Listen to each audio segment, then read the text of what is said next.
మాఘపురాణం 2వ అధ్యాయం. దిలీపుడను మహారాజు అనేక యజ్ఞ యాగాది క్రతువులు చేసిన గొప్ప పుణ్యాత్ముడు. అతడు తన రాజ్యమందలి ప్రజలను తండ్రి వలె అన్ని విధములా కాపాడుచుండెను. ఒకనాడు ఆ భూపాలునకు వేట నిమిత్తం అడవికి వెళ్ళవలనని కోరిక కలిగెను. మనసున కలిగిన కోరికను ఎట్టి వార్లకైనను నెరవేర్చుకొనట సహజమే కదా. ఆ విధంగానే దిలీప మహారాజు వేటకు పోవ నిశ్చయించి వేటకు కావలసిన సమస్త వస్తువులను సిద్ధం చేసి వేట దుస్తులు ధరించి సైన్య సమేతుడై వెడలెను. దిలీపుడు వేటకు వెళ్ళిన అడవి క్రూర మృగములతో నిండి ఉండెను. ఆ క్రూర మృగములు సమీపమందున్న గ్రామములపై పడి పశువులను మనుష్యులను చంపి నానా బీభత్సము చేయుచున్నవి.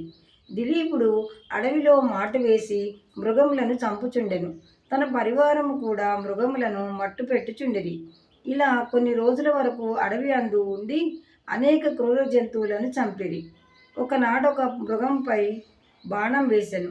ఆ బాణాన్ని తప్పించుకొని ఆ మృగం పారిపోయెను. దిలీపుడు పట్టు విడవక దాని వెంట పరిగెత్తెను. ముందు మృగం, వెనుక దిలీపుడు, అతని వెనుక పరివారము పరిగెడుచుండగా ఆ మృగం ఒక కీకారణ్యమున ప్రవేశించెను. అప్పటికి దిలీపుడు అలసిపోయినందున దాహంచే నాలుక ఎండిపోతున్నది. నీటి కొరకు పరివారమంతా వెదకుచుండిరి. అదృష్టం కొలది సమీపంలో ఒక సరస్సు కనిపించినది. దానిని చూసి సంతోషపడి దిలీపుడు సరస్సును సమీపించెను. ఆ సరస్సు అంతులేని తామర పువ్వులతో నిండి అతి మనోహరముగా ఉండెను. దిలీపుడు అతని పరివారము తృప్తి తీరా నీరు త్రాగిరి. గట్టుపై ఉన్న వటవృక్షం కింద అలసట తీర్చుకొనుచుండగా దిలీపుడు వేటల్లో చెల్లాచెదురుగా తరిమివేసిన పులులు, సింహాలు, అడవి పందులు మొదలగు జంతువులు కూడా ఆ సరస్సు వద్దకే వచ్చి చేరినవి. దిలీపుడు అతని పరివారము వాటిని చూసి గురిపెట్టి బాణములను వేసి చంపిరి. దిలీపుడు సంతోషించి వాటి చర్మాలను ఒలిపించి తన నగరమునకు బయలుదేరి వెళ్ళిపోచుండెను.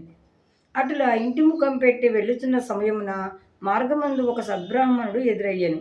ఆ బ్రాహ్మణుడు బ్రహ్మ తేజస్సు కలిగి ప్రకాశించుచుండెను. ఆ విప్రుని చూడగానే దిలీపుడు ఆగి నమస్కరించి చేతులు జోడించి నిలబడి ఉండెను. ఆ బ్రాహ్మణుడు క్షణం ఆగి ఆ రాజును గాంచి ఈతని ముఖవర్చస్సు చూడగా గుణవంతుని వలె ఉన్నాడు. ఈతనికి ఏదైనా ఉపకారం చేయటం మంచిది అని మనస్సులో తలచి, ఓ మహారాజా, శుభకరమైన ఈ మాఘమాసంలో సరస్సు దగ్గరలో ఉన్నను, అందులో స్నానం చేయకుండా ఇంటికి పోతున్నావేమి? మాఘమాస మహాత్యం నీకు తెలియదా అని ప్రశ్నించెను.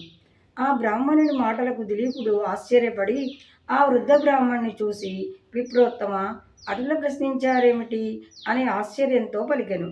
పరమ పావనమైన మాఘమాసం కదా అని జ్ఞాపకం చేయుచుంటినని బ్రాహ్మణుడు పలికెను. చిత్తము స్వామి, నాకు గుర్తులేదు. రాజప్రాసాదముననున్న పురోహితులు చెప్పి ఉందురు. నేను మృగయా వినోదినై వచ్చి అడవిలో కొద్ది దినములుండుట వలన నాకా విషయము జ్ఞప్తి లేదు. కావున మాఘమాస మహాత్యం నెరింగింపవలసినదిగా ప్రార్థించుచున్నానని దిలీపుడు వేడుకొనెను.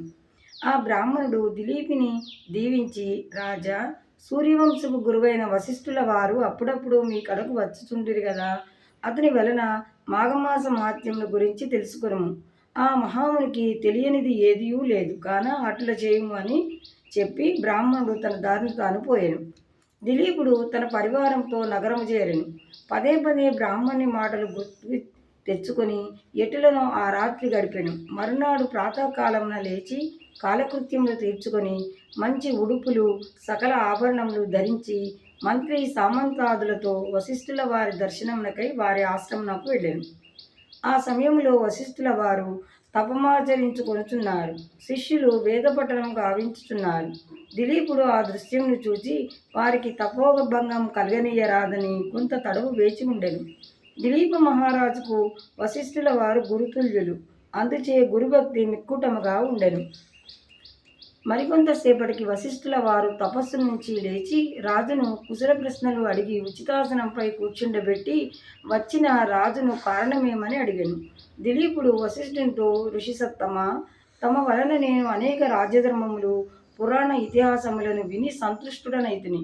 కానీ మాఘమాస మహాత్యం గాని దాని ధర్మములు గాని తెలియనందున ఆ విషయములు తమ నుండి తెలుసుకొనగోరి తమ వద్దకు వచ్చి తిని కావున పరమ పావనము మంగళప్రదము అయిన మాఘమాస మహాత్మ్యమును వివరించవలసినదిగా కోరుచున్నాను అనెను. అవును మహారాజా, నీవు కోరిన కోరిక సమంజసమైనదే. మాఘమాసం యొక్క మహాత్మ్యము ప్రతి ఒక్కరూ తెలుసుకొని తరించవలసిన ఆవశ్యకత ఎంతైనా గలదు. మాఘమాసం యొక్క మహాత్మ్యమును వర్ణింప నాకు కూడా శక్యము కాదు.